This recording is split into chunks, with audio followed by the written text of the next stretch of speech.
Hello.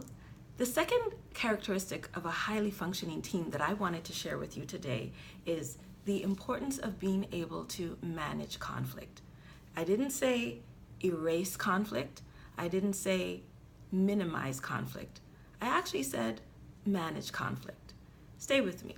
Think about this. If you've got a team full of people and they always agree, do you think so? I think so too. You think so? I think so too. Same. Everybody's the same. Then you've got one perspective. So it is absolutely necessary that you have a team where someone can look at something and have a perspective that says, I see it differently. I get where you're going and I see the value in what you're saying, but what about looking at it this way? So oftentimes we feel the word conflict means war. We're in conflict, we're going to all out war. Conflict can simply mean that we see things differently or we have differing opinions about something.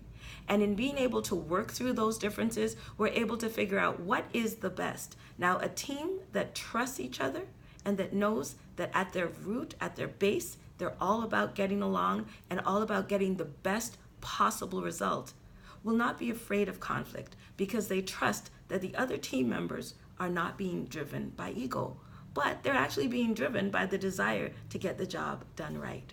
So let's not be afraid of conflict, but instead find the tools that are appropriate for your team to manage their conflict well.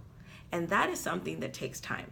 It sometimes happens organically, but oftentimes we have to learn how to work through conflict.